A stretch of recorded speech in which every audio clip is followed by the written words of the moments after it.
Hey guys, welcome back to Design Academy. Today we are talking about one of my favorite things in the world, which is the wild world of color.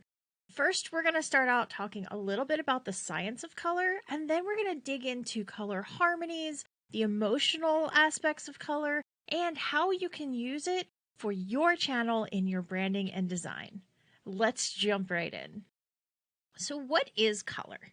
Color is all around us, but what exactly are we seeing? Everyone sees color differently, from those with severe color blindness perceiving very little color in the world, to those who are ultra sensitive to color. When you look around you, the color of objects is how that object absorbs and reflects light. If you've ever held up a prism to a light source, you've seen how the colors of the light form a rainbow. Pure white light isn't actually white. It contains all of the colors of light. The prism then breaks each of the colored lights into their own beam to form the rainbow you see. Originally, people believed that prisms broke the light into different colored beams due to impurities in the glass. But Sir Isaac Newton proved this incorrect when he used two prisms together. The first broke the light into the rainbow, and the second turned it back into a beam of white light. When you see a colored object, such as a red rose, you're seeing the section of the white light which the object reflects. All other colors are absorbed from the white light, leaving just red light to reflect back into your eyes. The way each person perceives the color is based on the rods and the cones in the back of your eyeball. And since each human is unique, we all see color slightly differently. In Joseph Alvar's book, The Interaction of Color, he talked about an experiment where 50 people were given a bunch of different shades of red. They were then told to pick the well-known classic Coca-Cola red, and each person's response was different. This was due to two things. First, how they perceived color, and second, how they remembered the color. So let's dive into the color wheel. From his early experiments, Sir Isaac Newton developed the very first color wheel, which is actually the same one we use today. You may have seen this in art class in school, a circle broken into sections with the primary colors of red, blue, and yellow used to create all other colors. While the design industry has expanded into RGB and CMYK spaces, each with their own color wheel, the standard is still Newton's. The primary colors are positioned equally around the circle. Then, as you blend colors together, new ones are created. The secondary colors are the initial colors blended around the wheel. Red and yellow make orange, yellow and blue make green, blue and red make purple or violet. Tertiary colors are then the blends between the primary and secondary colors, such as yellow-orange, red-orange, etc. These color names are also known as the color's hue. Here is a color picker. All graphic programs have some sort of color picker. They can be squares, circles, or even triangles, but all have the ability to adjust the colors on the following attributes. Within each hue, there are different variations called values. A color's value is how light or dark it is. When you add white to a color to create a lighter value, this is called a tint. When you add black to a color to create a darker value, it is called a shade. A combination of tints, shades, and the original color allow you to find the different values of that hue. Neutral colors are white, gray, and black, also known as achromatic. White light has all colors present, which is why we see a rainbow when it is shown into a prism. Black is the lack of any color, meaning it will absorb all colors in the spectrum. Neutrals are some of the most used colors in everything we do and use. Look at a website. It is usually a neutral background, white, gray, or black, and then has the opposite neutral as the text. So often you will see a white background with black text or a black background with white text. This is to allow for focal points. When you create anything, you need to create places for the eye to rest. A focal point stands out and grabs attention. It has photographs, colors, and interesting typography to catch your eye. Then it is followed by a simpler area with either a few paragraphs of text or maybe some products. As you're scrolling or clicking through pages, you will hit a focal point followed by these areas to rest the eye. When creating designs for your channel, keep in mind that you need to allow areas for the eye to rest and areas to draw attention. Too many areas screaming for attention is overwhelming or confusing. Too few can be boring. You want to find a nice balance to draw the viewer through your design. The last attribute to reach your final color is saturation. The saturation of a color is how pure that color is. As you fade the hue into neutral, it is less saturated. Now that we have broken down the color wheel a bit, you may notice a little something about the colors as you look at them. If you split the wheel down the middle, you will find the warm and cool color breakdowns. Warm colors are yellow-based and cool colors are more blue. Think about laying on a beach with the sun overhead. When you close your eyes, the sun creates a gradient of yellows, oranges, and reds in your eyelids, and everything is warm. Now, think of jumping into the ocean. The cool water has blues, greens, and purples all around you. Warm colors can spark anything from comfort and warmth to hostility and anger. Cool colors are often associated with feelings of calm or sadness. This helps tie into our next topic, color and emotion. There is a huge rabbit hole for the emotional effects of color, but let's talk about some of the basics. There are natural and instinctual reactions to color that can help you create certain feelings purely with the visuals of your channel. For example, red can signify love and romance, power, and excitement. It can also signal to stop.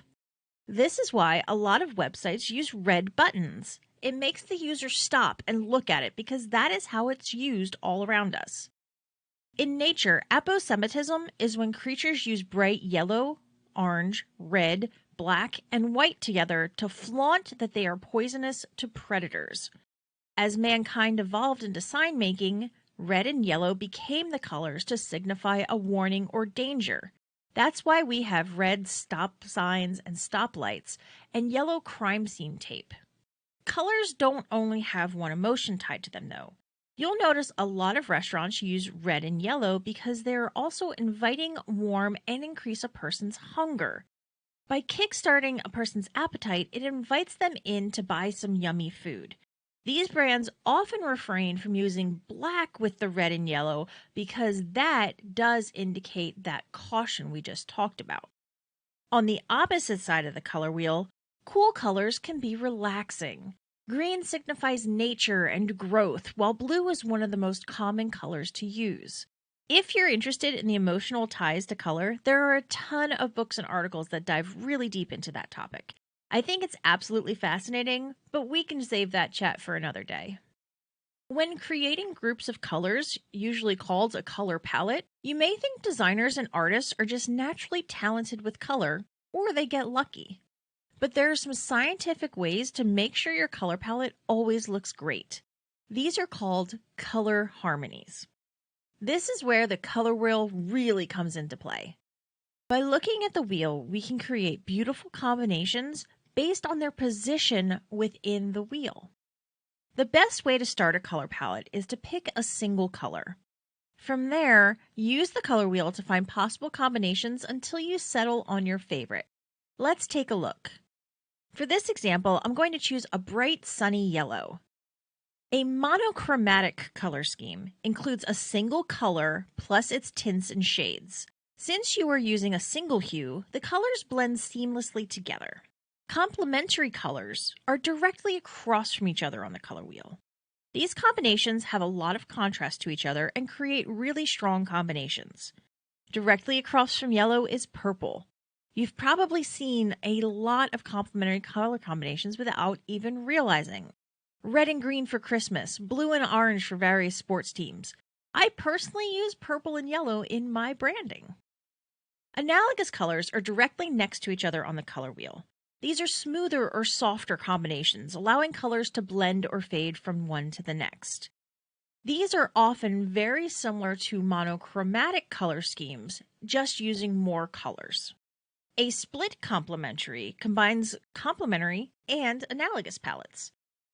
Go directly across from your target color and then select a group of colors next to each other on that side of the wheel. These palettes have the contrast and punch of complementary colors with the ability to create softer areas with the analogous colors. A triadic color group forms an equidistant triangle on the color wheel. The primary colors, red, yellow, and blue, are the best known triadic grouping. The secondary colors of orange, purple, and green are also a triadic group. When working with color, less is more. The more colors you add, the more overwhelming the palette gets. The industry standard is to limit to 5 colors, but the recommendation is just 3. One option that I have adopted for this channel's branding is to have 3 colors that are used for everything: purple, yellow, and pink, and then 2 additional colors that are used every so often to draw attention. In addition to the colors you choose, you can add neutrals on top. These colors don't necessarily count because the eye doesn't process them the same way. Additionally, while you're choosing 3 to 5 base colors for your palette, you can utilize tints and shades of these colors by adding white or black for pure variations of it that are still part of the palette. When creating your color palette, start with a single color. If this is a personal project, choose your favorite color. If you're designing for someone else, talk to them about what colors they would like to use. From this starting color, create all of the different color harmony options we talked about for that specific color. Then, choose the one you like the best. As you are putting your palette together, also check the interaction of the chosen colors together. Some colors influence each other in negative ways, such as a visual vibration. Quick warning, this may hurt your eyes. If so, look away or skip ahead a few seconds. My example here is a really saturated red on a really saturated blue. This is extremely hard on the eyes. If you look at the line where the 2 colors meet, it gets fuzzy and looks like it's physically vibrating for some people. Additionally, these 2 colors in particular can trigger migraines, so you might want to avoid pure red and pure blue in high doses. It's not that you can't use them at all, just use them very carefully. Once you have settled on the colors you want to use, it's time to get to work. Some things to keep in mind as you're developing designs. Contrast is important. Not everyone will see things the way you do, especially the colorblind. Make sure that your text is readable no matter what the colors. The easiest test is to turn your design grayscale and see if the text stands out on the background. You can also run it through a color blindness test like the Coblis check, or you can use tools and plugins to help check your color contrast ratios. In Adobe XD, I like to use Colors Inspo, but there are also websites like contrastratio.com which allow you to see the exact ratio of text color to background color. The higher the ratio, the better. Consistency is key. As you're designing, use the same colors in the same ways. For example, in my branding, whenever I use a border, it's always a thick pink line. When I use a color background, it's always the same purple gradient. This creates a familiarity when someone views your content. The more familiar they are with your brand, the more comfortable they are watching it, even if it's just subconsciously. And this helps to create brand loyalty. Nothing is ever set in stone, but be careful when you're updating. Sometimes you realize that something just isn't what you wanted, and that's okay. If possible, try small incremental changes rather than just completely redoing everything. Perhaps you chose a color for your palette that you now completely hate. Heck, it happens. It happens to me. Start by phasing that color out of your branding and reduce the palette by 1. Then introduce a replacement. This will help you maintain your branding and get the desired end result at the same time. Alternatively, if you settled on a smaller color palette and realize something's lacking, add 1 more color in and slowly start including it. These small incremental changes will help you to evolve your branding without it being harsh or noticeable to the viewer. Well, that's a wrap, guys. Hopefully this dive into color has been super helpful. Just remember that the color wheel is an amazing tool to help you decide on the colors for your brand. Remember to keep them consistent and have fun with it. Next time, we're going to dive into the world of typography. We're going to talk about fonts and how to use them. So I hope to see you next time. Thank you again for all of your support, and I will see you soon.